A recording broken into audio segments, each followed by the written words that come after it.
Okay, hear this out. I recently received a message from someone who said that they spent $1,500 on their first month of soap making to buy oils and other soap making ingredients.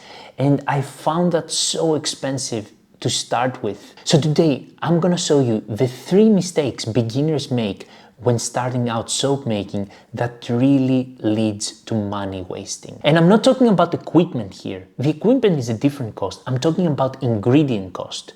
Because honestly, you don't need 100 different ingredients to make soap.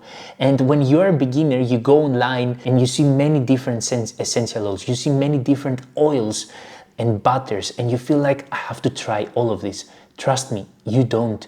And a lot of these oils are actually a waste of your money and your energy and your time, because a lot of this might lead to a failed batch. So this is the most common trap new soap makers fall into. It has happened to me when I started out soap making, and I don't want the same for you. So before we start, if you're new here, my name is Perry. I have a background in chemical engineering and master's in biotech. I'm obsessed with one thing. I'm obsessed with inspiring you to understand formulation, inspiring you to not only learn how to copy recipes, but understand how to design your own recipes based on your own goals, and realize that you don't need 100 different oils to make soap. You just need understanding of very few ingredients, tweak the ratios, and you get a completely new product. So, mistake number 1, buying expensive, exotic sounding oils that add no value to your soap. And what do I mean by that? In soap making, you usually need 4 different categories of oils to make all types of soap, whether it is sensitive skin soap, normal soap, shaving soap, dish soap, exfoliating soap. You only need those 4 categories. Let me explain. Now, category number 1 is conditioning oils. Those are the oils that are high in oleic acid, because oleic acid, once it reacts with lye, which is basically what converts oils into soap, it produces sodium oleic, which is a substance that adds a lot of gentle and conditioning lather. So here's the thing. What we want here is that we want an oil high in oleic acid, low in linoleic acid, because linoleic acid is a polyunsaturated fatty acid that is very prone to oxidation. And why is that a problem for us? It's a problem for us because linoleic acid is the main reason of dreaded orange spots. Basically, when your soap turns yellow and it looks like this. This is basically when your soap oxidizes, when your oils oxidize and they turn orange. So oils that have a high concentration of linoleic acid, they're more prone to oxidation and more prone to leading to dreaded orange spots. We want high oleic, low linoleic. What other oils are like that? Let's say high oleic sunflower oil. This is not your regular sunflower oil from the supermarket. It's a sunflower oil that has been processed to have a high concentration of oleic acid. Avocado oil, macadamia oil, they're all high in oleic acid and low in linoleic acid. Which ones are high in linoleic acid? Then you have oils that might be expensive, like sweet almond oil, that has a linoleic acid concentration of 17 to 30%, and this has medium risk of rancidity. But then you have oils that can be quite expensive, like rosehip oil or pumpkin seed oil, and those have a high risk of rancidity because they have a high concentration of linoleic acid. So when people ask me, but you know, I want to use pumpkin seed oil, I want to use rosehip oil. Good, okay, you can use them, but you should know it can lead to dreaded orange spots.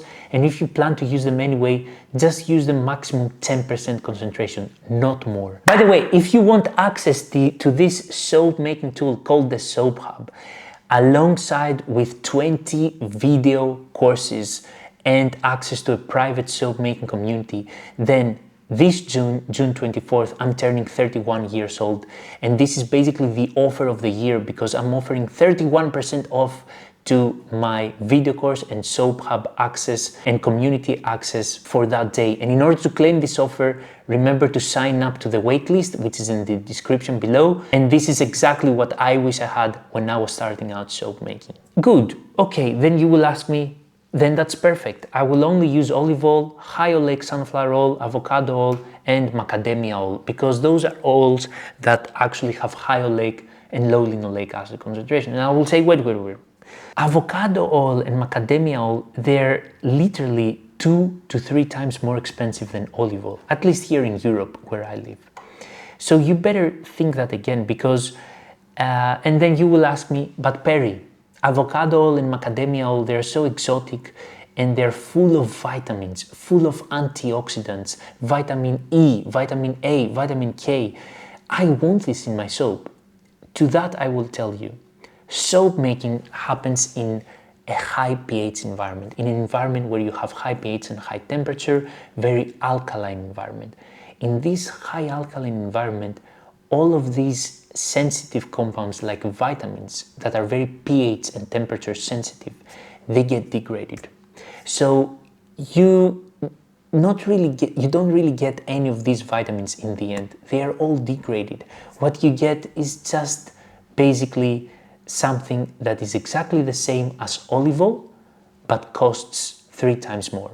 The only addition that avocado oil might have is that it adds a slight green color to your soap. Just that. So we found out from the conditioning oils that you don't need any of those 1, 2, 3, 4, 5, 6, 7, 8, 9, 10, 11 oils. Basically, with olive oil and high oleic sunflower oil, you're good to go. My go-to conditioning oil is just olive oil. The same thing happens with cleansing oils. So cleansing oils, we have coconut oil and babasu oil. And people will tell me, oh, but coconut oil can be very drying for their skin. So I don't want to use coconut oil because some people are allergic to coconut oil. I'm going to use babasu oil. Babasu oil has a lower concentration of lauric acid, a lower concentration of myristic acid, which is the fatty acids that once react with lye, they add a lot of cleansiness to your bubbles. So because it has a low concentration of those, it's less cleansing and less drying for the skin. But here's the thing, babasu oil is also 3 times more expensive than coconut oil. So if you're just allergic to the dryness and the cleansiness of coconut oil, either remove it completely because you don't need that. You don't need to, it's just that you will get a soap that does not bubble that much, but you can still make an amazing soap with only olive oil, like the Aleppo soap or the Marseille soap, or just beef tallow or shea butter. So you just remove coconut oil completely. Or you minimize coconut oil, but using babasu oil instead of coconut oil, I don't think it makes any difference. And then you have palm kernel oil, which comes from the seed of the palm fruit, and that's also used very commonly in the industry because it's high in lauric acid. And then you have oils and butters that add creaminess and hardness to your soap, and they make your soap very long lasting. This is shea butter, for example. Cocoa butter is slightly more expensive, and then you have things like lard and beef tallow, which if you buy them raw, they are basically zero cost, and then you render them yourself. And then the last category is category number 4, is castor oil that adds thickness and richness to your lather. But what I want to say is that you actually don't need to buy all of these. You need one oil from each category. You need olive oil as a conditioning oil, you need coconut oil as a cleansing oil, then you need shea butter as an oil that adds creaminess, or if you're working with beef tallow, you can also use beef tallow, and then you need castor oil. With those 4, you can tweak the ratios, create completely new products. And that's why you don't need all of the other ones. And here's the thing, here we're talking about soap making, and soap making involves the use of sodium hydroxide, soap making is transformation. You're transforming oils into something else. If we are working with other type of skincare like lip balms, deodorants, hand creams, then using oils like avocado oil or macadamia oil is a different type of story, because then avocado oil might actually in a lip balm behave differently than olive oil, because there it still has the vitamins, the antioxidants, because it's in original form. It is not transformed and it's not subjected in a high pH environment. Mistake number 2 new beginners make when starting soap making, and this is the scent. This is basically when you spend so much money on an essential oil, and trust me, essential oils are expensive, that smells amazing the first 3 weeks, and then the scent has completely disappeared. Well, let me tell you something. Essential oils, they tend to evaporate fast, especially some of them, the top notes. They tend to degrade in a soap making environment that is of a very high pH and high temperature. So of course you need the proper technique to have essential oils that are basically long lasting and don't fade after 3-4 weeks. That technique is basically what you see here. That technique is basically, so if let's say we want to use bergamot essential oil, which is a top note. Top notes are the ones that evaporate fast. Bergamot, sweet orange essential oil, grapefruit, lemon essential oil, ginger, and so on.